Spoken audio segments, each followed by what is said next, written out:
To read to you that some of you might have known of, but I'm going to put it in a particular context and make my statement. This is what Benjamin Franklin, America as a Land of Opportunity. 1751. Europe is generally full settled with husbandmen, manufacturers, and therefore cannot now much increase in people. America is chiefly occupied by Indians, who subsist mostly by hunting, but as hunters of all men requires the great quantity of land from whence to draw his substance, the husbandman subsisting on much less, the gardener on still less, and the manufacturer requiring the least of all. The Europeans found America as fully settled as it well could be by hunters. Yet these, having large tracts, were easily prevailed on the part with portions of territory to the newcomers, who did not much interfere with the natives in hunting, and furnished them with many things they wanted. Land being thus plenty in America, and so cheap as that a laboring man that understands husbandry can in a short time save money enough to purchase a piece of new land sufficient for the plantation, whereon he may subsist a family. Such are not afraid to marry, for if they even look far enough forward to consider how their children, when grown up, are to be provided for, they see the more land is to be had at rates equally easy, all circumferences considered. Hence, marriages in America are more general and more generally early than in Europe. And if it is reckoned there that there is but one marriage per annum among 100 persons, perhaps we may here reckon 2. And if in Europe they have but 4 births to a marriage, many of their marriages being late, we may here reckon 8, of which if 1/2 grow up, and our marriages are made, reckoning one with another at 20 years of age. Our people must at least be double every 20 years. But notwithstanding this increase, so vast is the territory of North America that it will require many ages to settle it fully. Until it is fully settled, labor will never be cheap here, where no man continues long a laborer for others, but gets a plantation of his own. No man continues long a journeyman to trade, but goes among those new settlers, set up for themselves. Hence, labor is no cheaper now in Pennsylvania than it was 30 years ago, though so many thousand laboring people have been imported. The danger, therefore, of these colonies interfering with their mother country in trades that deepen on labor, manufactures, is too remote to require the attention of Great Britain. But in the proportion to the increase of the colonies, a vast demand is growing for British manufacturers, a glorious market wholly empower Britain, in which foreigners cannot interfere, which will increase in a short time even beyond the power of supplying, though her whole trade should be to her colonies. Therefore, Britain should not too much restrain manufactures in her colonies. A wise and good mother will not do it. To distress is to weaken, and to weakening the children weakens the whole family. To an ill-grounded opinion that the labor of slaves, America may possibly be in cheapness of manufactures with Britain. The labor of slaves can never be so cheap here as the labor of working men is in Britain. Anyone may compute it. Interest of money in the colonies from 6 to 10%. Slaves, one with another cost 30 shillings per head. Reckon then the interest of the first purchase of a slave, the insurance or rescue on his life, his clothing and diet, expenses in his sickness and loss of time, lost by his neglect of business. Neglect is natural to the man who is not to be benefited by his own care or diligence. Expense of a driver to keep him at work, and his pilfering from time to time. Almost every slave being by nature a thief. and compare the whole amount with the wages of the manufacture of iron and wool in England, you will see that labor is much cheaper there than it can ever be by Negroes here. Why then will Americans purchase slaves? Because slaves may be kept as long as a man pleases, or has occasions for their labor.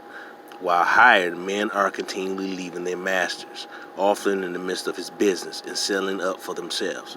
There are supposed to be now upward of 1 million English souls in North America, though this thought scarce 80,000 have been brought overseas, and yet perhaps there is not one the fewer in Britain, but rather more, on account of the employment the colonies afford to manufacturers at home.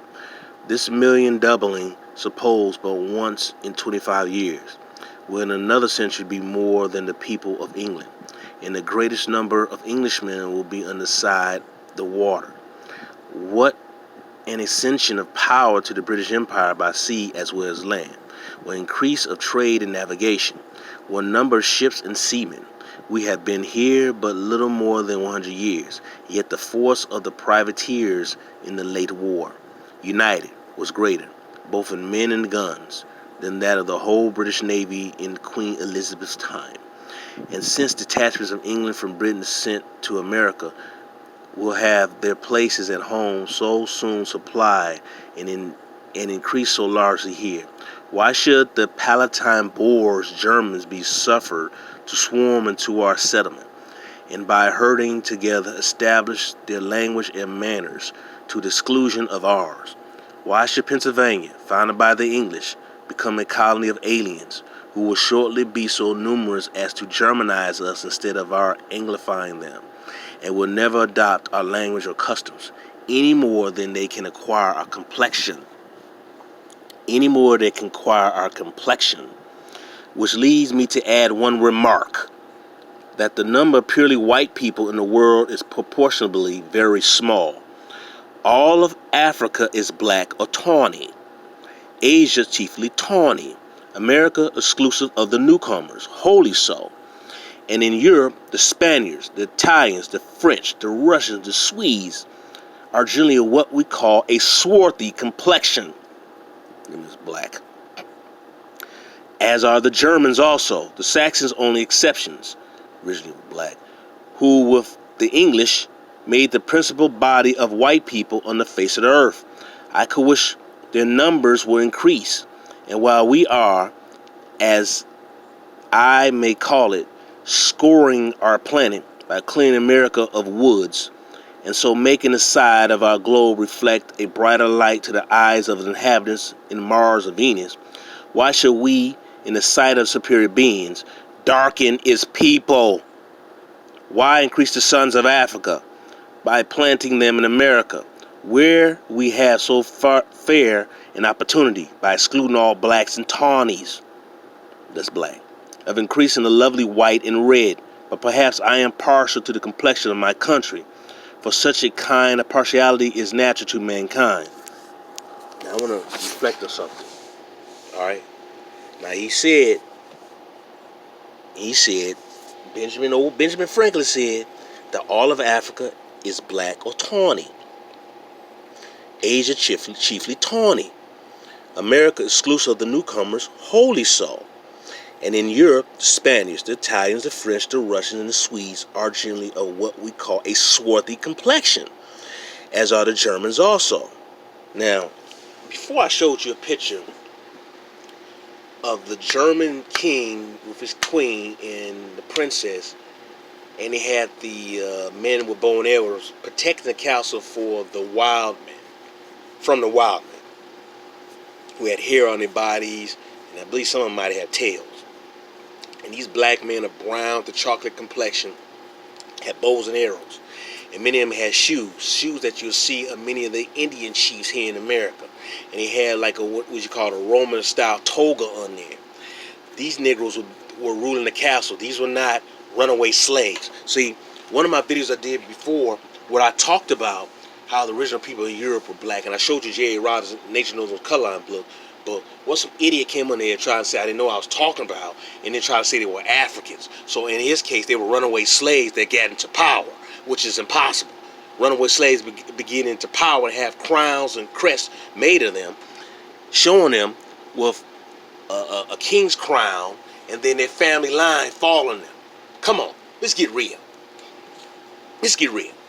But see, a lot of them will see, they don't expect you to know this and study this. They expect you to be an idiot and to believe their lie. Those are slaves from Africa, and those slaves happen to be wearing the king's crown. And the king just put that on them to show that they love them and they was wild of their dark skin. What kind of nonsense is that? That's what you get from these white scholars and Negroes who were educated by them. So at this later time, the French, at least the people in leadership, were still black. I repeat, the Spanish, especially people in leadership, were still black. The Germans, the Swedes, the Russians, and you seen what Putin showed you, were still black, and I talked about that. Now this is the 1700s, and he's describing them as still black.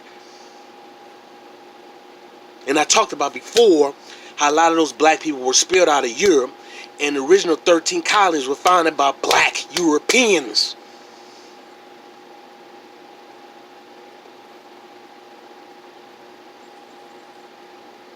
I'm saying this now, and you put all that together, it's impossible. In fact, it's an out lie that majority of your ancestors brought here on the slave ship, because they were already here. And I'm going to give you another nugget. The Civil War was originally between Negroes who didn't believe in slavery and Negroes who wanted to promote slavery. So it was basically originally a Negro war. Do not listen to Umar Johnson. He doesn't know what the hell he's talking about. Do not listen to Sarah Sudin-Seti. He doesn't know what the hell he's talking about. Do not listen to the Amara Squad. They're idiots. See, these Negroes continue to go on what white folks taught them. I said before, there's a lot of things you're not going to like about so-called black history, real black history. Because our people were on multiple sides. And many of our people are descendant of Sephardic Jews who was expelled out of Spain and who came here. Many of our people are descendant of Sephardic Jews who were Negroes. But see, when you don't study your history and you listen to these Negroes who keep telling you that you're descendant of West African slaves, when many of those countries did not exist and them tribes did not exist.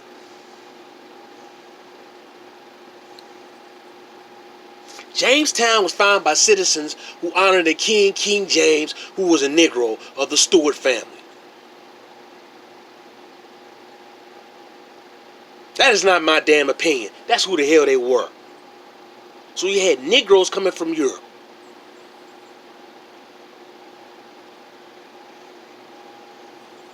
Yeah, many different Negroes fashions fighting each other in Europe. Just like you had many different Negroes here fighting amongst each other. That's why I said the original Creoles were Negroes in the first place. Straight up, pure-blooded Negroes in the first place. Those mixed breeds came much later on.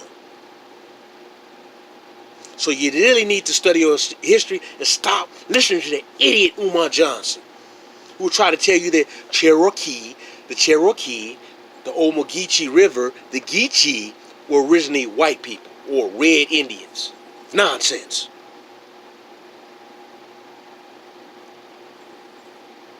I said, look at the names. Geechee, Ogeechee, Cherokee, Kankakee, Saniki, Malinke, Tallahassee.